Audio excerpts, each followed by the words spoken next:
I'm going to get out of the way. No, you're completely clear. That's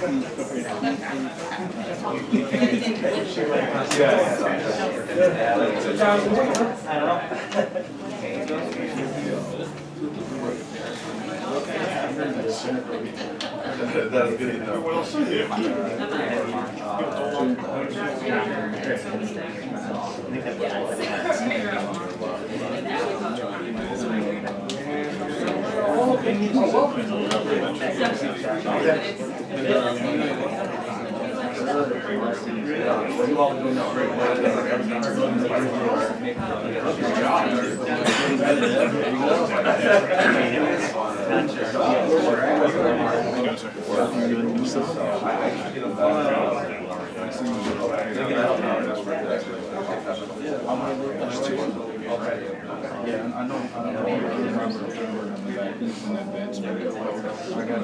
Introduce yourself.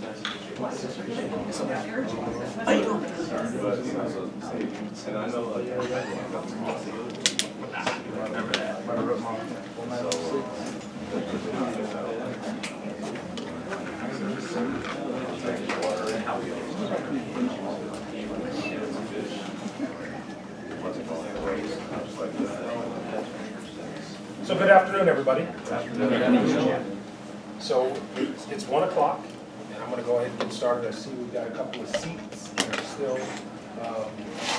empty. And hopefully some folks are going to be able to make their way in. I apologize up front. My voice is a little hoarse. I had a wrinkle in my mouth, and so that's kind of what's going on. I normally don't have this sexy, raspy voice. For anybody who's watched Cheers, I'm not personally. So hopefully I'll be like a flight attendant. You are in the right place, right? We're going to be talking about being the only black man in the room, which is not the case for me right now, which I'm glad to see that. So with that, I'll go ahead and get started.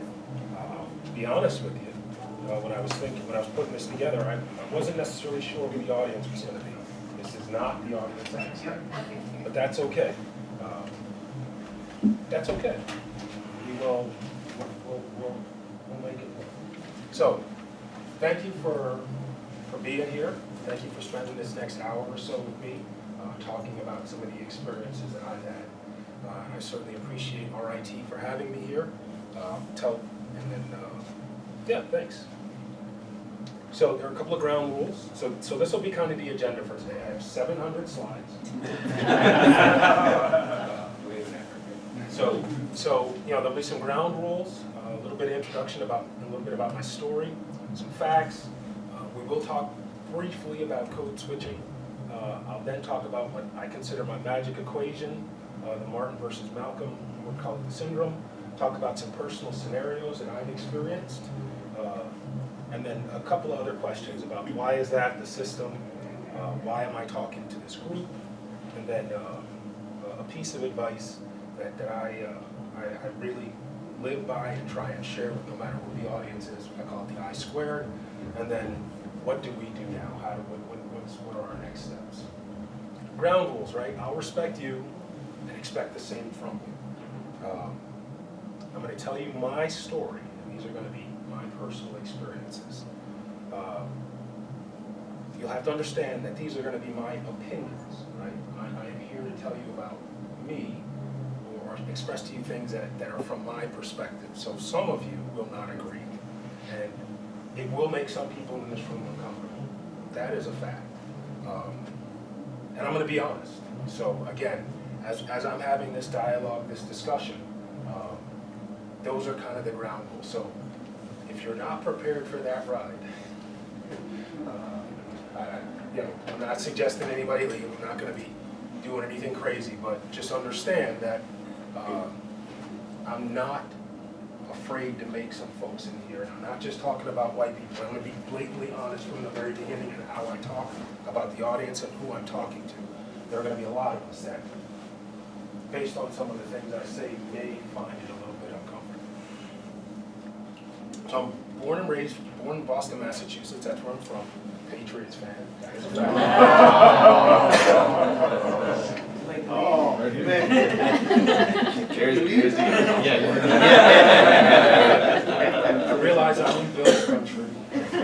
be some Steelers up in here, but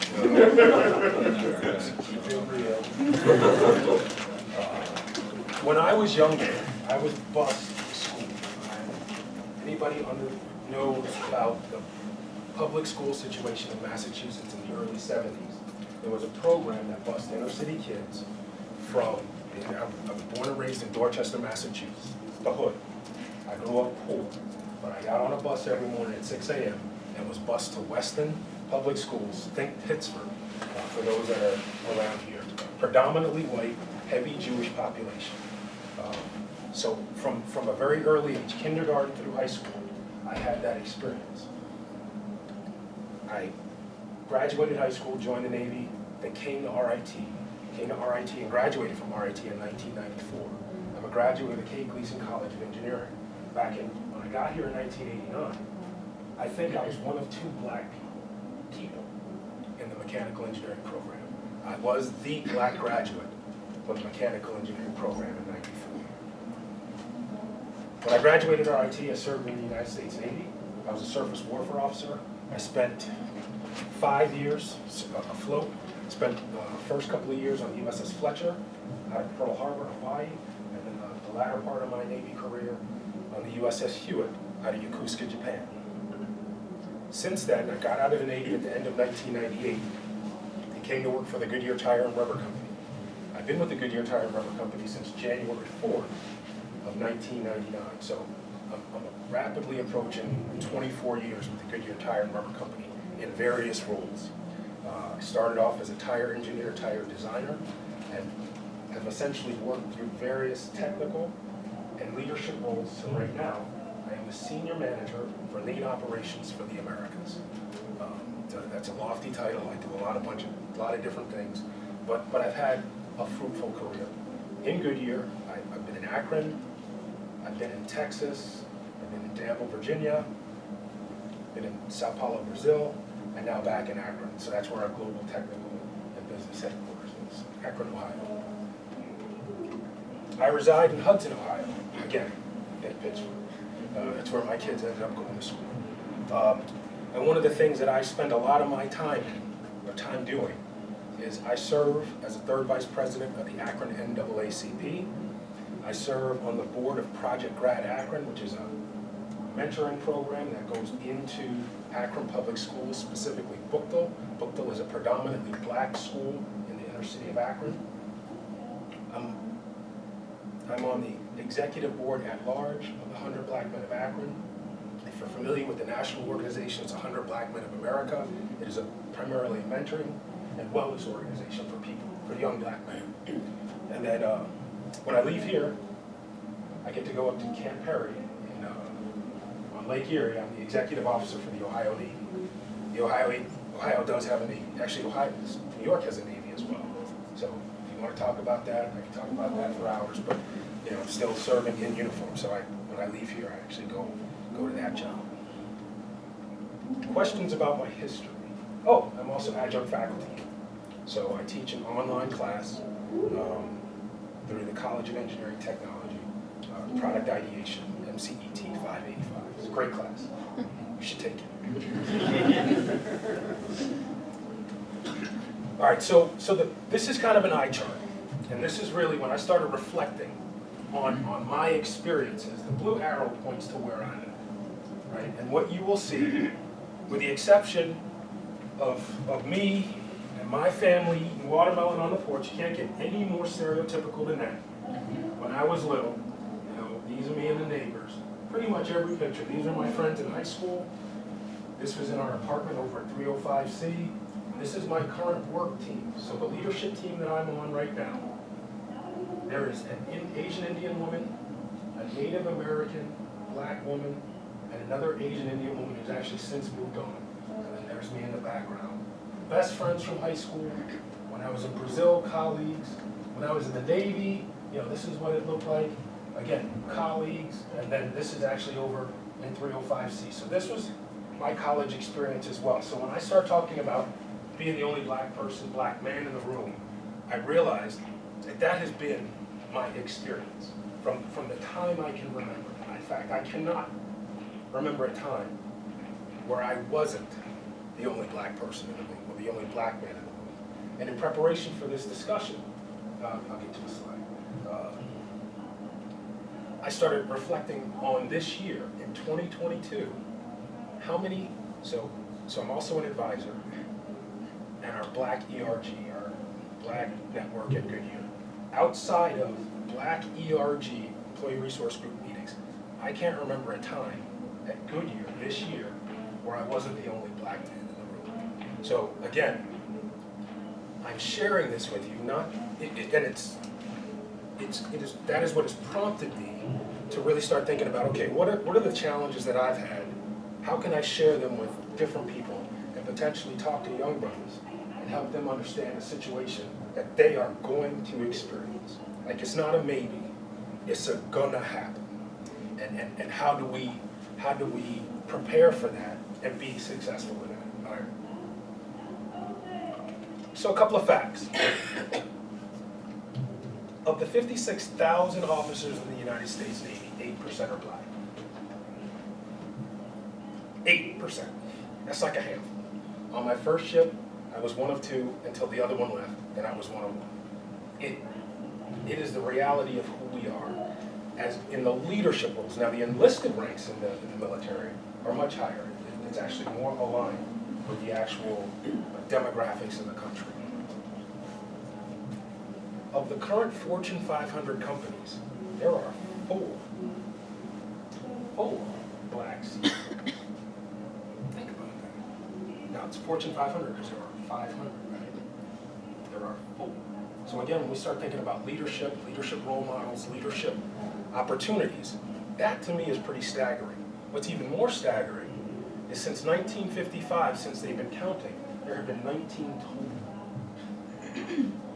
Think about that. So when we start talking about who our role models are, they simply don't exist. They are not in the room. And that is troublesome. But we're going to talk about some things. Here at RIT, of the 12 deans, there's one black who's integral. So this is not way out there in Fortune 500. It's pretty close to home as well. That's here, right? We're talking about the leaders and the people we look to be our leaders. Now, Dr. Taj Smith was explaining to me there are a lot of directors and vice presidents and other diverse folks. I agree, and that's great. In fact, we were learning about it earlier in the opening. But if the deans are your leaders, what message are we telling our students? And of the 716 faculty, there are 26 black tenured or tenured path professors. I guess I'm part of that 116 or 716. That's not a big number. So we all have work to do. Now we get to some Goodyear stuff. This is where it gets fun. So one of the things, so this is right out of our corporate, the report that corporate responsibility report. And this is actually 2021 and 20. 22 hasn't been, so 21 and 22. 23 hasn't, 21, 20. 22 has not been published yet. And if you were to look at this, black or African American, 20%, you figure we represent about 39% of the population. That number is not great, but it's not horrible. Until you go to the next layer, right? So this is our senior leadership team. And again, I'm not here to bash Goodyear. This just is the reality. This is on our website. These are our senior leaders, so our CEO, the different presidents of the region, the senior communicator, the senior human resource, senior financial, all of those folks. And you're like, okay, this is the C-suite. In that Fortune 500 number, there's one of the four ain't here. You say, okay, well, surely if we go another layer, there might be a difference. And this is an eye chart. There's roughly 80 people in this picture. There's one black guy. And he announced this week that he's retiring in April. This, folks, is the reality of what is out there. this is the situation. Ellis, who's a vice president, is the only one in the second layer below the C-suite. And in April, he's gone. And we Goodyear are not, alone. This is, now, you're seeing our org chart because I'm showing it to you. If you were to look at well, not necessarily General Motors are not so bad. If you were to look at some of the other big companies, they do better.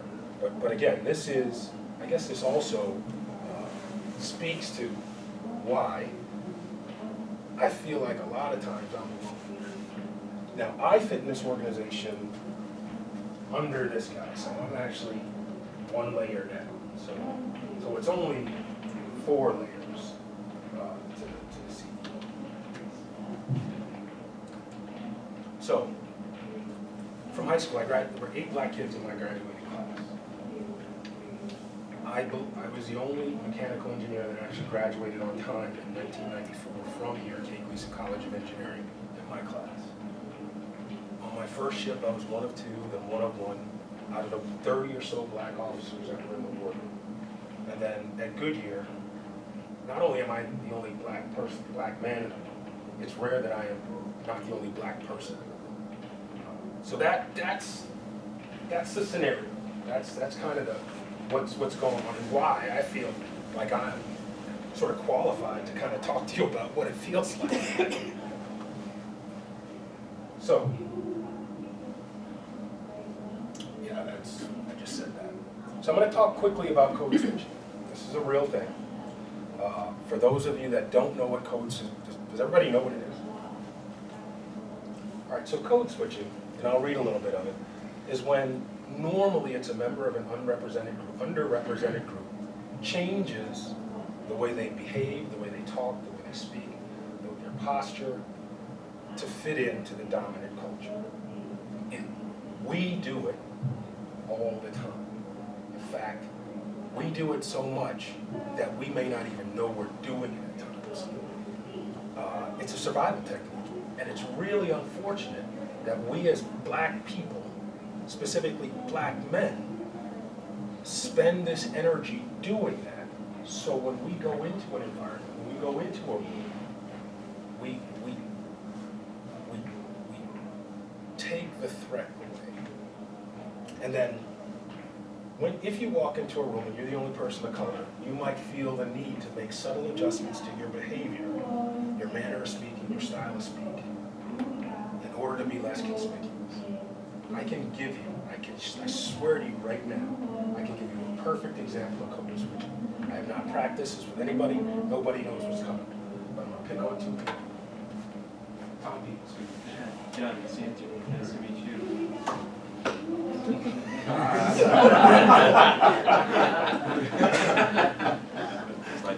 That's what it is. Now, John, I probably wouldn't adapt you because I don't know you like that. You probably would have been like, what's going on? Maybe if you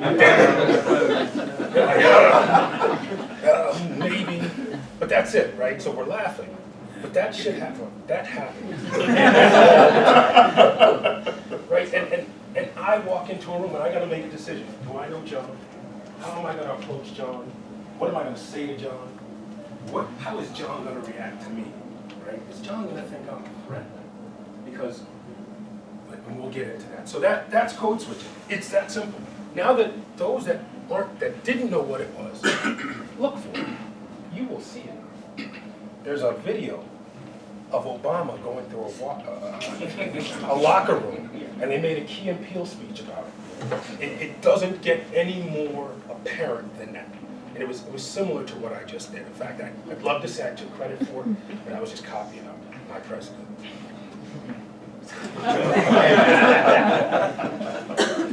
So I talked about a lot of things, right? I talked about a situation, talked about a lot of situations, talked about my personal experiences, and we're laughing about it, and that's okay.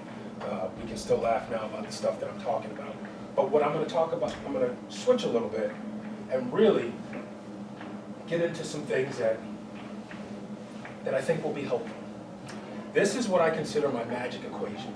So no matter who you are, no matter who you're talking to, whether you're black, white, whatever, I'd like you to think about this. The magic equation is E plus R equals O.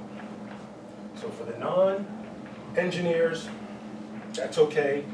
Doesn't get any more complicated than this. No derivations, no, nothing else.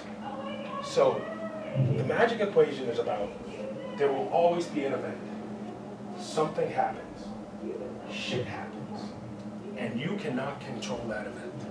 If I walk into a room, somebody looks at me funny, somebody says something that I might find offensive, and they didn't mean anything, that is the event. What you can control is your response. And your response has the greatest impact on the outcome. You cannot control the event. It doesn't matter. It's going to happen. It's going to happen, and it may surprise you. It may bother you. It may make you want to react in a way that could be unprofessional. But if you consciously think about your response, you can influence the outcome. You can make the outcome what you want it to be. So now, I like to use, I'd love to say I came up with this, but I didn't.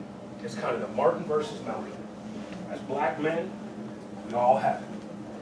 When we enter, and you may not even recognize it, but let me maybe articulate it for you. When you could get into a situation, that event, we normally have two quick responses. It might be the Martin, where we're going to be the peacemaker, or it might be the Malcolm, where it's time for us to maybe push back or react in a way that might make somebody else uncomfortable. Now this is aligned with the conventions that are out there. Now Martin, was, everybody associates him with being the peaceful guy. But Martin spent a lot of time in jail, and he did a lot of things that were, it was nonviolent, but he was not weak or soft. It's just a convention that people have tried to label him as. And as far as Malcolm is concerned, by any means necessary was one of the things that he said. I would just say, hey, do your research, look things up.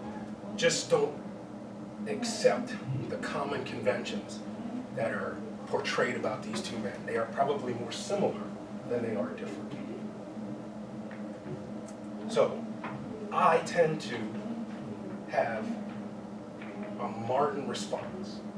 That's typically through my condition, through my life. I tend to defer to the Martin, but every now and then the Malcolm's got to come. So we'll talk about a couple of situations. So 4 scenarios I'll talk about.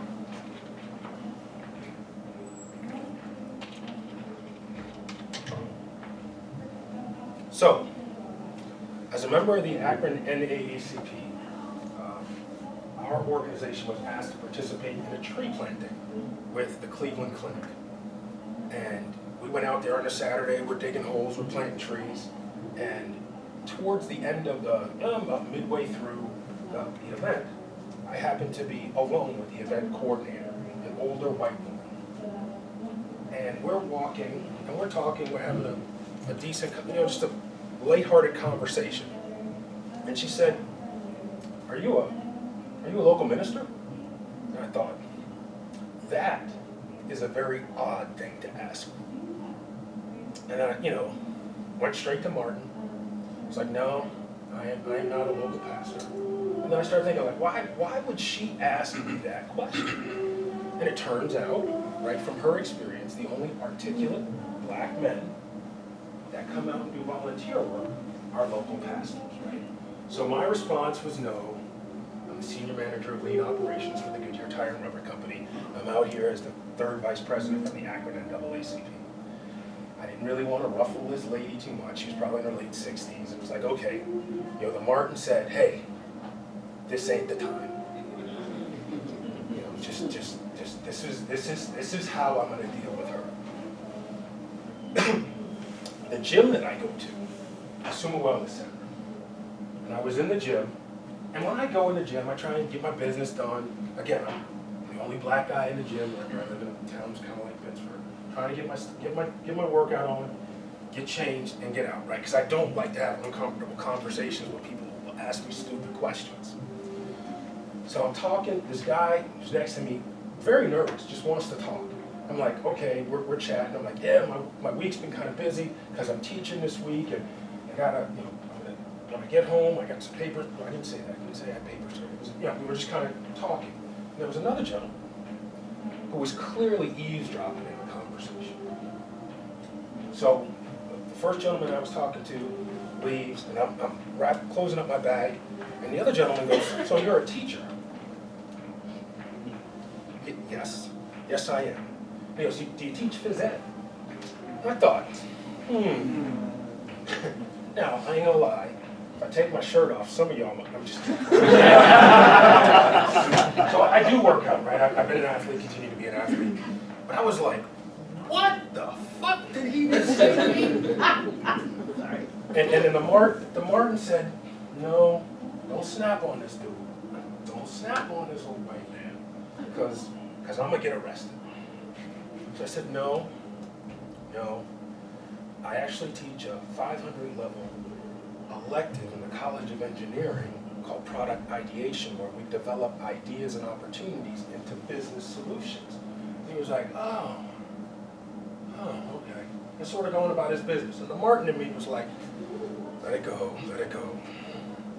And the Malcolm said, not today. So I said, why would you ask me that? And really, it was comical. It was the response you thought. The stammering started, and because he didn't want to say because you're an athletically built black person, because he couldn't bring himself to say that, but I could see it in his eyes, right? I could see the blood draw, you know, the color coming out of his face. And I was like, I'm gonna let you stew for a little while, because I'm not letting this go. You're half naked, and I'm standing between you and the door. I need to see this through. And it was, you know, literally just stammering, and really to the point where I was like, you know what, I'm gonna let this go. This what I had, I responded, and the outcome, I don't know if it was the outcome I wanted, but he certainly isn't gonna ask me a stupid ass question like that again. Now, let me be clear. Phys ed teachers are some of the most influential people in the world. Two of the most important people that have influenced my life outside of my parents were phys ed teachers. So I am not bashing phys ed teachers. In fact, again, some of the most influential people in the world, at least in my world. But I really wanted to choke this guy out and really just said, okay, you know what? Don't need to get arrested. So, I was at a recent speaking engagement at an Institute of Technology that might be here in Rochester. And I spoke. I thought I delivered a good speech. I got a lot of feedback from the audience that it went really well. And I thought, wow, okay. And then when I got off stage, got a lot of feedback, people coming up saying, hey, that was good. I really enjoyed the things that you were saying. I thought, okay, I did okay. And then an older gentleman, who may have been a former president of said institution, walked up to me and said, wow, that was a really good speech. Did somebody write it for you? I thought, don't snap on this old man. This old man doesn't know. And went straight to Malcolm. And then Martin had to come back. And Martin had to be like, no, I wrote it myself. I know I am a black person. I know I'm a black man, and yes, some of us are articulate. And I really had to think about that, because again, we may have been over in a building over there, and if I had choked him out, again, I'd have got arrested. So the last experience I'll talk about happened here. There was a photograph of me in 305C Perkins, back over there. And the group of people that I associated with are my roommates. We were very social. In fact, we used to have big parties at campus. They used to come shut us down all the time. That's who we were, right? That's what it was. We were nerdy, loved Star Trek, but we got it in. We had this party Saturday night, and then Sunday morning, a guy came to the apartment. He was a friend of a friend. So my buddy Dave, this was Dave's friend, Eric. Eric was also a student here. We knew Eric. Eric had been to our apartment a number of times. We know Eric. Eric comes in, he's like, hey, I think I left my jacket here. Can I? Yeah, I was like, oh yeah, Eric, I got your jacket. It's right here. And then the bar that was in our apartment, I will tell you, it was kind of it was not the best bar in the world. In fact, it was a door that we had borrowed. And that was the bar.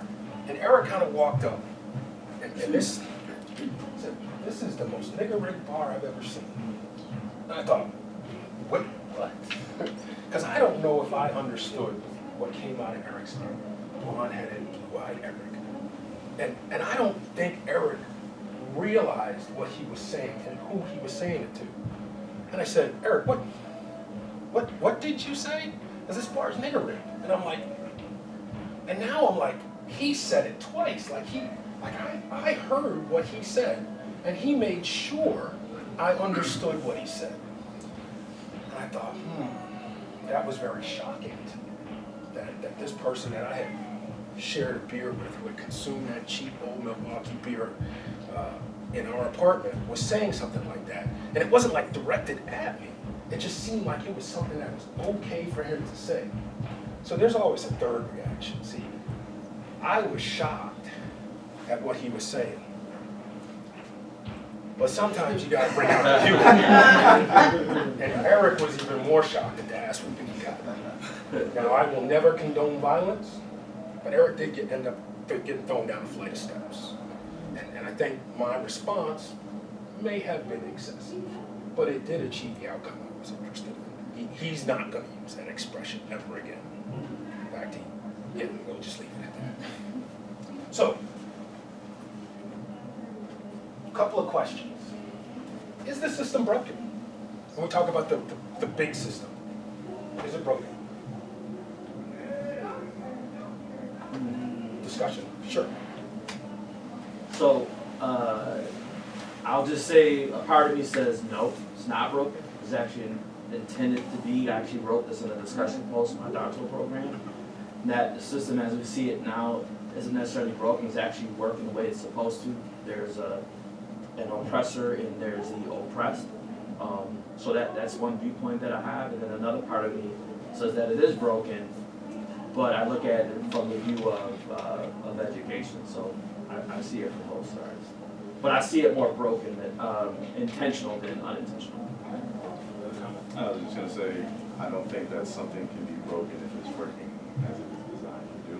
So I think it's functioning. No, it's not broken. The system is working as designed. It really is. From my perspective, from my opinion, from the experiences that I've had. Now, I'm not even going to get into the getting pulled over by the cops, driving while black. That's a real thing. If you don't think it's a real thing, we can have an offline discussion. I can tell you the last time it happened. The system made us 3/5 human beings, right? So that's how the system was written. Right? That's not like speculative. That's in the Constitution. Brought us here in bondage, and then fought a war to keep us in bondage. That's what the system did. When the system lost the war, the system created local laws to keep us in bondage, aka Jim Crow and other laws that are out there that still exist, that are still on books in certain states. The system has created the school-to-prison pipeline. If you don't know what that is, school-to-prison pipeline is a very real thing. And actually, modern-day slavery is tied up in our prisons. You know who's making those McDonald's uniforms? Prisoners. You know who's making that Victoria's Secret underwear? Prisoners. You know who those prisoners are? Black men. Just do a little research. It's not hidden. Like, the system doesn't even care. And right now, specifically around education, my wife runs a nonprofit, Honesty for Education in Ohio. And this organization is combating some of these very oppressive laws that are out there trying to limit the public school system and private school systems from teaching honest history, where there's a revisionist history out there that is being pushed by these playbooks, these cookie cutter bills that are going from state to state, and Ohio is mired in many of them. The system is trying to make sure our history isn't taught accurately. If you don't know your history, then you're doomed to repeat it. So if we don't know what has happened to us, if we don't know what is happening to us right now, we will be oblivious to what the system is doing to us and be okay with it. So for the black men in the room, let's be very clear, you are the threat. You are a threat. When you walk in the room, you are a threat. And why is that?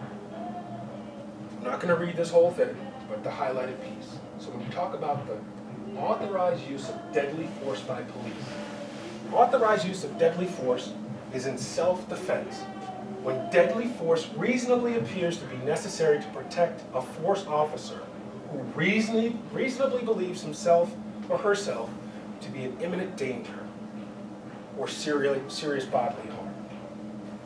That's when a cop can shoot you.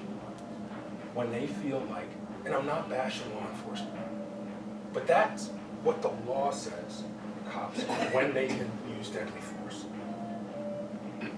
In June, in Akron, there was a young man, 25-year-old Jalen Walker, was involved in a low and high-speed police chase. He jumped out of the car and started running from the police.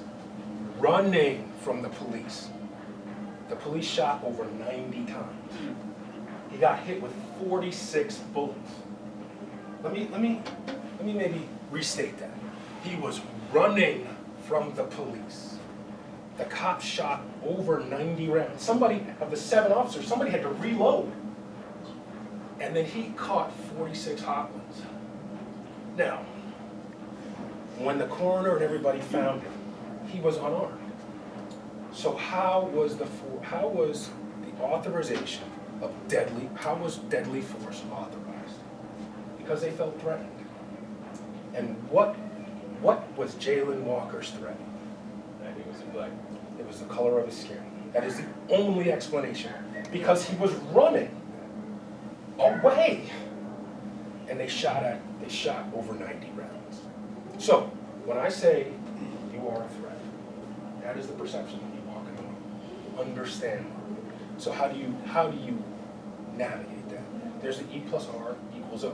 Because you got to understand the situation in the room, what you are walking into, whether you're talking about an interaction with law enforcement, an interaction in the classroom, an interaction in corporate, an interaction in Burlington Coat Factory, it's the same.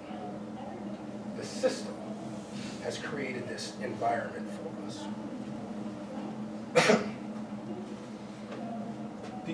So here's some comments right here. Let's bring it up a little bit, right? The only way to effectively beat this oppressive system is to win. So what does winning mean? For us, that means you got to be successful. You have to take advantage of whatever opportunity is presented to yourself.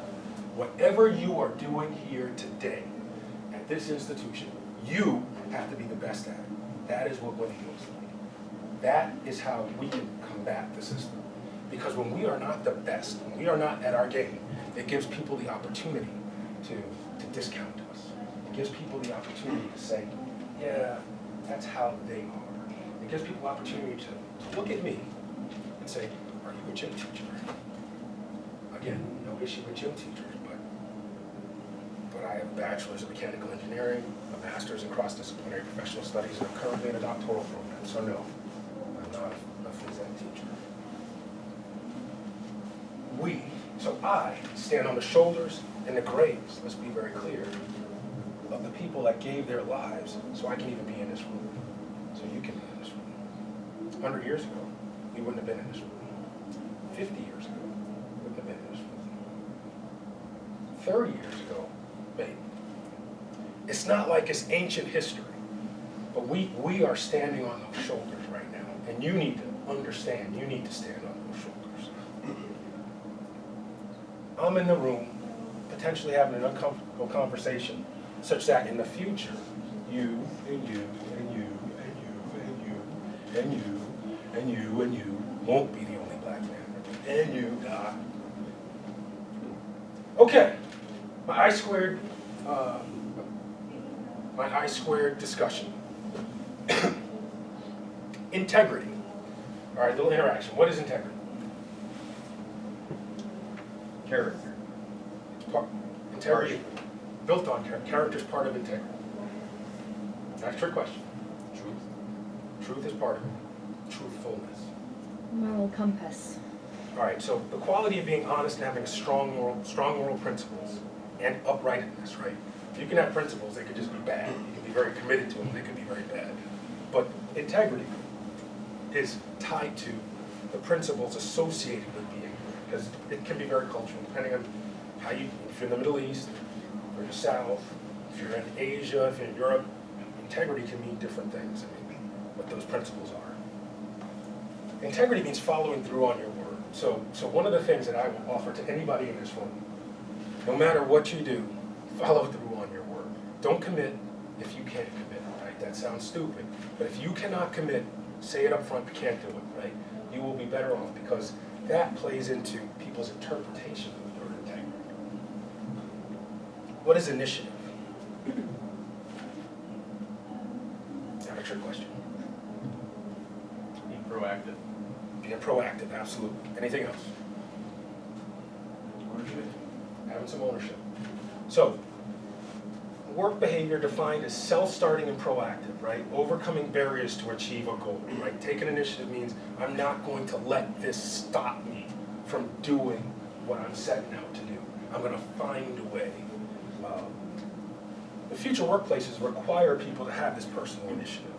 And that current concepts of performance and organizational behavior make being reactive are much less desirable than being reactive. When you are reactive, that means you're a victim. This happened to me.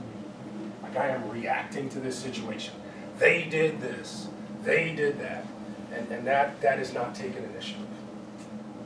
Find problems and fix them, whether they're your own or others. Again, I share this with young engineers, I share this with anybody. If you want to demonstrate how you add value, again, we're talking about no matter who you are, and it's especially important to us that we demonstrate this such that we are not lumped in with all these stereotypes that are layered on us when we walk in. Trust is earned, and what is incredibly important for us all is developing our credibility.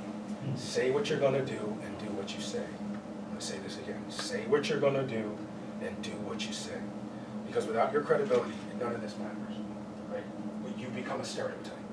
You become an opportunity for somebody to say whatever they want. This is license. Not doing this is license to label.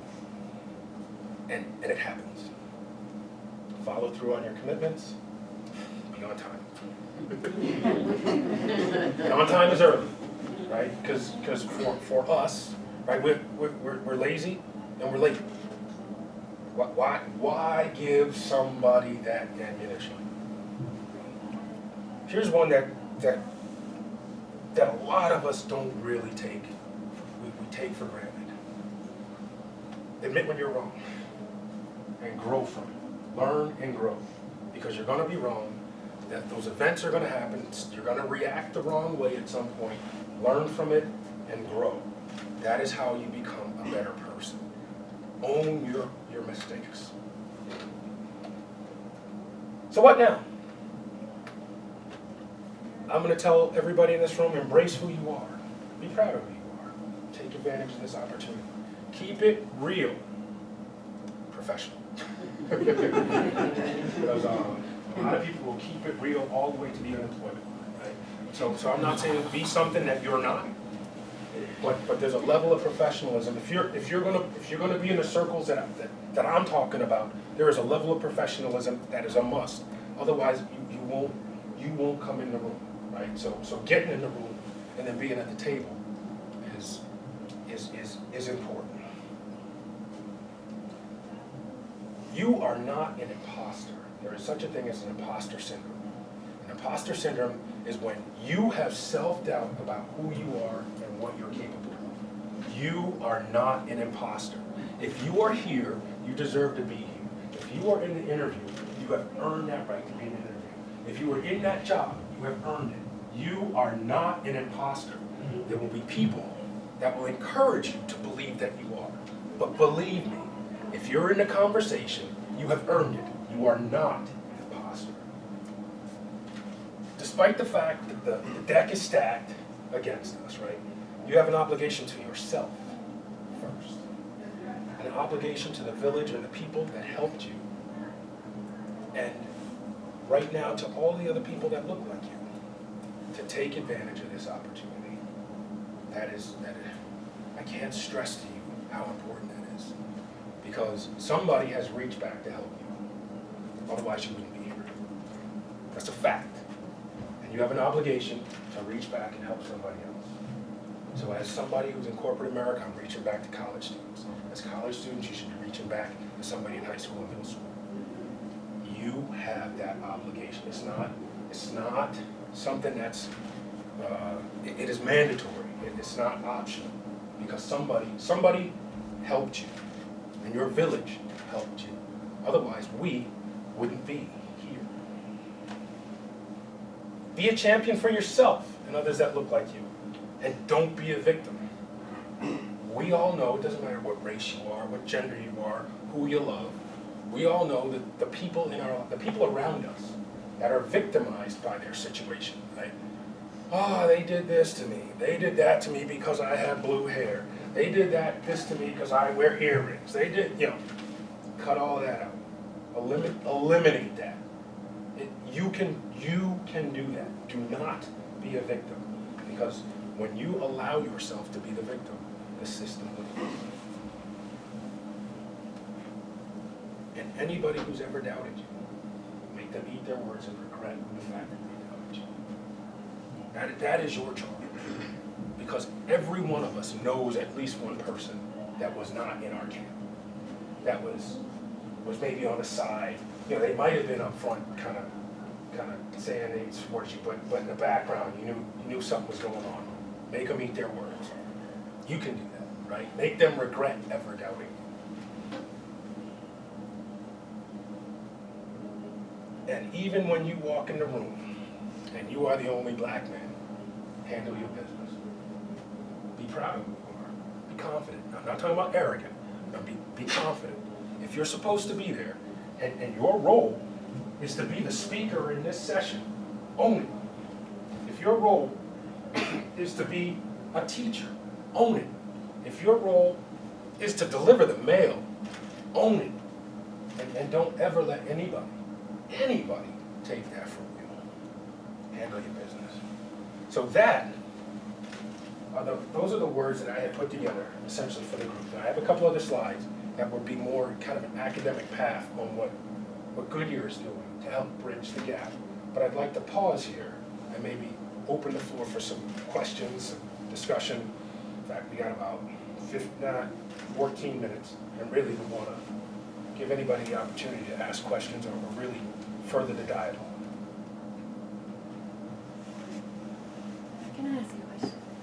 And it's kind of more about this equation of yours, which I think we all play a part in where we sit in that equation.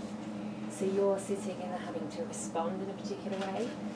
And I think, as a person with white privilege, I'm sitting around the event and how I'm coming to the event and coming to you perhaps, and you're responding to me in a particular way. How frustrating is that? Because a lot of the guidelines that you've just spoken through are around the things that you have to change or the things that you can control, but it's really it's that one side of the equation. And it's about people with white privilege who need to think about the event and the positions that we place you in for you to then have to respond to that and act. And so that's the kind of the nub of the conversation is that through the things that you've mapped out, and it's obviously coming from a very personal position, is you're mapping out how you need to behave in a particular way. But I need to behave in a particular way in those events as well. So Is there a it's question? no, it's more of a kind of it's not a specific question. It's more that sense of the equation is you can only control one aspect, but I just think in terms of the people that are in the room, that it's just mainly calling out the fact that there are actions within the other side of that equation that we really need to be talking about to change the need for you to have to be in a particular way. It's not a question, it's just a sense of there's that big elephant in the room that actually you are responding to something, and it's the event you're responding to, and the event is what needs to change. So, thank you for the comment. I wouldn't call it an elephant in the room, I called it out. So- Yeah, absolutely. No, but what I mean is we're only looking at one side of that equation in this. And hopefully from this discussion, no one feels like I feel like I'm victimized. No. So, and I know you're not saying that, so I want to be very clear. But I fully believe I can't control the event. Yeah, no, absolutely. And I believe, when I look at, and I don't really know a lot about New York politics, but as I'm watching the Ohio politics, the events are happening, and they're going to get worse. That's happening, and I can't control that. But what can I do to make sure that I can ensure that I will be successful and happy, and my family will be happy, and then the people around me that I can influence. So I know, and it's not I'm giving up, but I know I can only control my response. Yeah. And I would like to think that things are getting better, but they're not.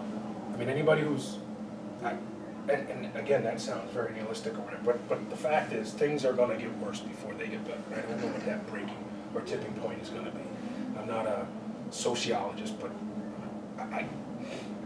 you don't have to be brilliant to sort of figure out how some chips are falling.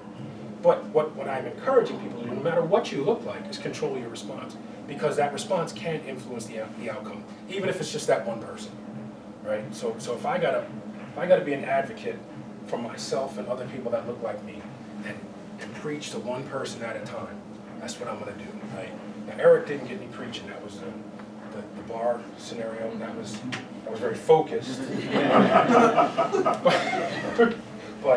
But you know, if I gotta talk to somebody who I believe does not have ill intentions, they're just ignorant.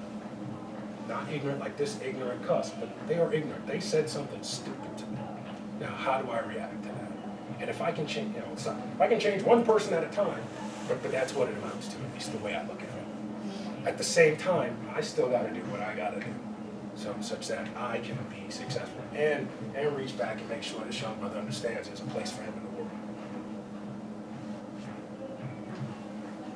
I got a question for you. So, as someone who's in a position like that I would love to be in, if not greater, like in the future, how much more difficult does it become, like code switching? Code switching is exhausting, it's tiring, and sometimes it slips out, right? You know, the switch breaks. So how much, or that's right, like how much more difficult does it become? The higher you go, As you the more continue you have to concentrate on. 2 weeks ago, I'm in the elevator with the CEO. Hi, Rich, how are you doing today? I mean, not the super, being super stereotypical, but hey, Rich, how are you doing today? Tom, I'm good. Now I know the CEO because for some other reasons, but that interaction is very different than mid-level managers or first-line CEOs. So the higher you go, the more conscious I'm achieving. I don't have a good answer. I don't have a better explanation of answer. At least that's the way it is now. Right? So when there's more of us, it will be more accepting and less, let me rephrase that, it will be less foreign for us to behave in what we would consider more of a natural way. But that's not the case. You saw the statistics again. Yes. Comment. Great presentation. And I guess sometimes I feel, why do I always have to perceive someone else's ignorance? It's a choice. To get along, it's like you have the right, you felt the right to say that. And now I have to sit here with Martin and Martin and Malcolm, and then maybe even a little Huey. You know, and like, oh gosh, am I gonna navigate this one because that was so wrong to say that. You know, it's like, yeah, and to parents, it's like, yeah, if it comes to code switching, it is something you have to learn. You learn as you go. Sometimes you make some mistakes. Like, oh, that did not go how I thought. Yeah. Sir, How do you approach code switching in terms of like culture and like our influence on the culture? Because I'm in the design program, and a lot of times I'll hear like certain aspects of my culture and the way I design or the things that I'm geared towards are not clean, and it just ties into this idea of like it's just hurtful to know that my culture isn't necessarily seen as clean, but it's how I design is what got me so far. It's how I express myself. that's a very layered question. So I will try and unpack a couple of pieces from my perspective. So our culture has been appropriated. I'm a product of the inner city Boston. I'm a hip hop guy. I grew up rap music, break dancing. I can show you a video. I just danced for the kids where I was doing a hip hop routine. So when you think about, and I'll just talk about like hip hop, right? Hip hop started in the Bronx, Minnesota. You cannot turn on a TV right now. You cannot look at an advertisement without some sort of cultural appropriation of not just the music, but the lifestyle that came from us. If you go back, right, we could talk about rock and roll music. Everybody will talk about Elvis and Chuck Berry and all these other things, right? So clearly, this has been systemic and historically accepted, right? Because if I was watching a commercial, and want to tell Jordan this is how we do it, and they were like buffing cars or something like that. I'm like, oh my goodness, what has just happened? What is going on? So there's a duality there, right? So on the one hand, you are a threat, and the culture that you represent threatens the system.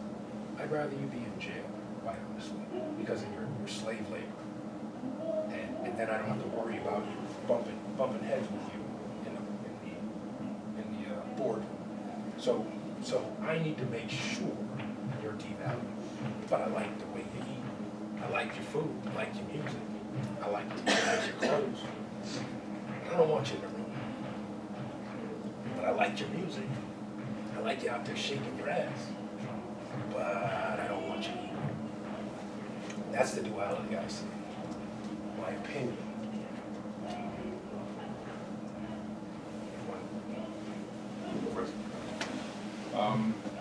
Thank you for the presentation.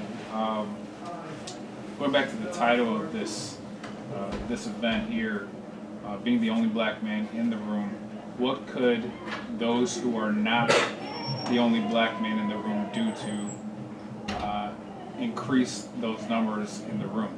Lift each other up. So when you say lift each other up, are you saying as the only black man in the room, I should be lifting another black man or woman into the room? Yes. Or No, yes. understood. Okay. Very straightforward. What about somebody who doesn't look like me? What should they do? So I cut you off and I apologize. I didn't let you finish the Yes. question. So going back to the original question, what should somebody who does not look like me do to help make sure that I'm not the only black person in the room?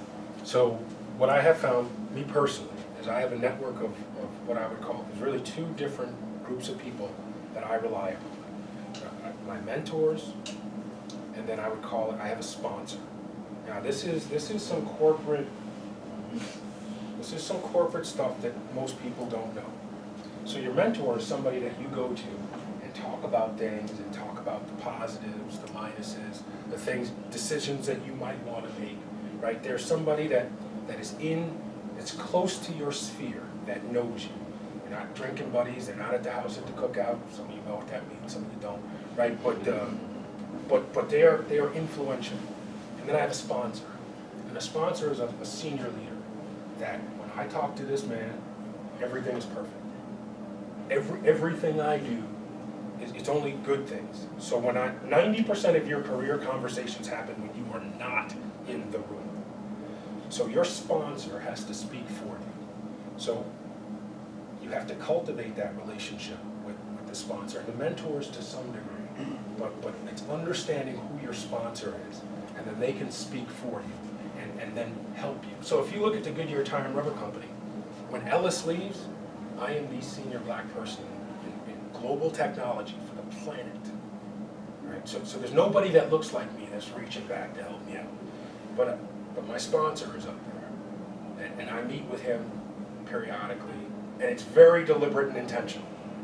Like, it's not like, hey, Chris, let's get together. It's like, Chris, there's some things I'd like to share with you about some of the projects that I'm working on. Right? So when Chris is having a conversation with other people, my name is in his mouth.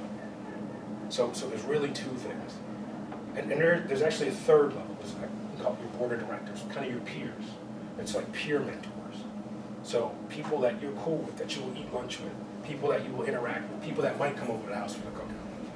You need to make sure that you got a tight group of board of directors. And my board of directors are not black. They don't exist there. And my board of directors aren't necessarily all Goodyear either. So there's really kind of three levels. There's a sponsor, mentors, and then you're what I would call the board of directors. And either they're going to help you or they're not. But it doesn't stop you from reaching back, because you need to keep building. You always need to keep building. There just needs to be more. To answer your question. Yes, thank I was gonna say, it was in line with this gentleman here that mentioned was, how incredibly frustrating it is to see the C-suite being all, traditionally all white male, and then the bit of diversity. And then a bit of diversity is usually a white woman. But then you tune into their social media, and everything is using, AAP or hip hop or the culture. But the culture, those who created that culture can't even get in to be the marketing director.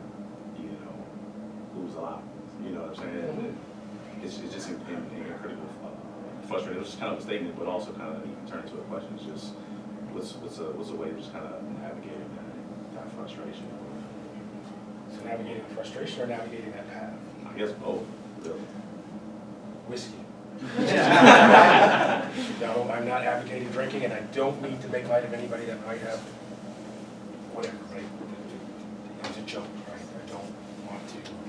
There are people that are struggling with diseases, and alcoholism is one of them. So that was it. That might even be a poor joke. So for me, I do Tai Chi, I do yoga, black belt in Taekwondo. So I gotta work some shit out sometimes. So that's how I personally deal with it, so I don't have like hypertension and stress and high blood pressure and whatever else that comes with carrying that shit around all the time. And then how to excuse the language, but we're having a conversation. And I just code switched.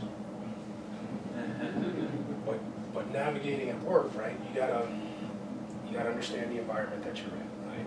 And there are allies at work. And if you look at those 90 people, there are allies in there, self-reported allies. Oh, I have black friends, or whatever. Like those people exist too. Right? Don't ever say that. If you are a white person, don't ever say that. Please don't ever say that. Please don't ever say that. Please don't ever say that. It'll make one of us want to punch you out. It will. And that's what we'll be thinking. But you just have to, just have to. You really have to start understanding the landscape from day one, right? Who are the true allies, right? And they will come out. You will see, you will know, and then there will be those that are not or purport to be, right? I'd have to vet them a little bit. Sir. It's probably more of a comment, but I've also been in those shoes, being the only black person in the room. And one thing I will say is that it's tiring and frustrating. And so I thought to myself, well, maybe I just go somewhere else where there are more folks like myself instead of fighting this uphill battle. Because why would I do that? I have my own responsibilities. I have a family that wants me to be around. So why would I do that? Especially if my sponsor left. kind of like situation you're talking about now. And this is in the past. So that's difficult and hard, and it sounds like when you were talking about board of directors and those mentors, I guess are those the people you talk to say, hey, I mean, is this fight even worth it? So, the board of directors and my mentors are definitely my support network. My wife is a huge critic of the role that I play. That's not true. That's not the way. I didn't mean to say it that way. My wife is one of my biggest critics. Why do you put up with that shit? Is the comment that she makes. I do it for him. I'm not Rosa Parks. I'm not Martin Luther King. But somebody has got to be there to make sure that when they walk through the door, that they have a chance, right? Now you gotta come correct, right? You can't come with the nonsense. It's twice as hard for half as much for us. But some, and again, I'm not trying to be like I'm out there leading the charge. In some arenas I am, but in general, I feel like, and let me also say that the Goodyear Tire and Rubber Company has paid the bills very well. So I eat paid. That I'm not rich, not all that, but I am compensated well. So that's part of it. The money's good. But I also look at how am I opening the door? How am I paving the way? How am I presenting myself when I walk in the room such that if somebody else who looks like me has a chance when they walk in the room, and maybe some of the stereotypes that some people may have had have been defagged at least a little bit. So that is when I get up in the morning and look in the mirror and think, okay, why am I doing this today? Why am I going to go to this meeting? These motherfuckers who are going to say some stupid shit today. It's okay. So there's a couple people, I won't list them by name, that I personally mentor to make sure that they, when it's their time, and I'm not saying when it's their time, but when it's their time, they'll have a seat at the table. What else? White people. You had it, yeah. You had made a comment at the very beginning of the presentation, excellent, by the way, and you said you were somewhat surprised to see who's in the audience. What did you mean by that? I didn't expect as many white people or women. Why? Because the way I thought I wrote it was a way for black men to navigate this system. That's why. I don't know how else to be. I mean, that's why I get it. Yeah. So with That's white really people, I was like, shit. Yeah, so my interpretation was, basically come hear the story and the struggle I've had. Okay. So that's how I interpreted it. Did you? Did you get what you thought? And more, I thought it was great. Can I ask another follow-up? Absolutely. If you had, how much would your life have been different if Boston hadn't done what they had done with the busing situation? So I can only speculate. Yeah. I was very fortunate to go to this predominantly white, very affluent school system that provided all of these advanced classes and, AP really, again, back then there wasn't a whole lot of AP, but a lot of advanced classes and things like that actually prepared me to be successful at a place like Arlington. Had I not gone there, had I gone to the local high school as others did, I certainly would not have had the opportunities that I had. Now I will also say, I am the product of equal opportunity programs. Let me be very clear. The program that was the commissioning source for me to be an officer in the Navy is called BOOST, Broadened Opportunity for Officer Selection and Training, to get black and brown people into officer ranks. So I have been taken advantage of equal opportunity programs. But to answer your question directly, had I gone to Jeremiah Burke High School, which was the neighborhood high school, or Dorchester High School, which would have been the other one, I wouldn't be standing here today talking to you. I was a smart kid, but I wouldn't have had the opportunities that I did as a result of starting off coming out of Weston High School, for sure. I'm not a dummy, but just the opportunities that present themselves as a result of being in that environment and being able to understand how to deal with people. I say that to Jess, but not really. And don't say you people, that's, again, it's bad, really bad, and I'm saying that as a joke. But really, so I learned at an early age how to sort of navigate this environment. And had I gone to Jeremiah Burke High School and Dorchester High School, by the time, when I got to college the first time, I would have been, if I'd come here, right, I would have been like, what did I just walk into? I'd have just been overwhelmed. And probably wouldn't have been successful. Or it would have been much more difficult to be successful. Because I'd have been dealing with that whole cultural shock. All right, we are over. Next group is in here. Anything else? Because I don't want to, I'm having fun. You got me up here sweating. All right, well, thank you.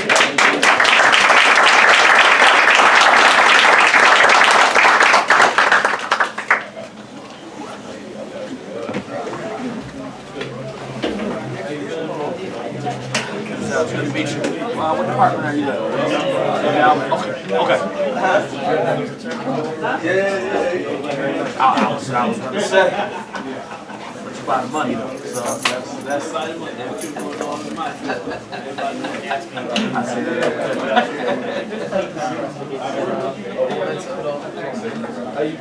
Yeah. Oh, please do. Attica Rising. Presidency was the 06 batch. We won't judge you with the backpack. Hey, Kareem, I told we ain't gonna judge him with the backpack. Oh, man, you know. Ain't nothing like the I guess you're outnumbered. Oh, really? Frustration. Oh, yeah. All the standards that I just thinking about. I mean, I haven't been how we are anger, there's one another.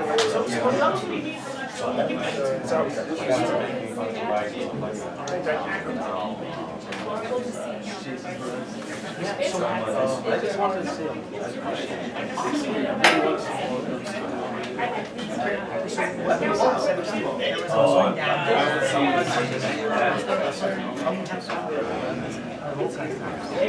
So I'm a part of that.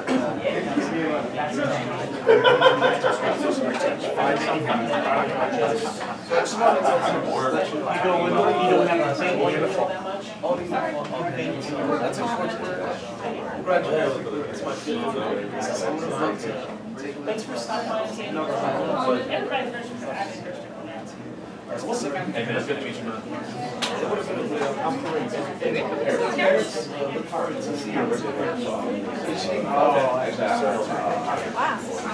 Okay. Good, man. How you doing? All right. My name is Brandon. We need accounts. The number of times I've been like reading stuff. That little, front entrance, that's our code.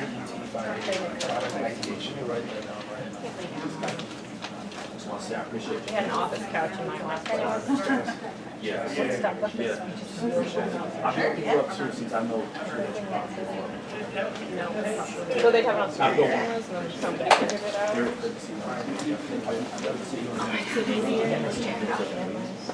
Take the scarf off.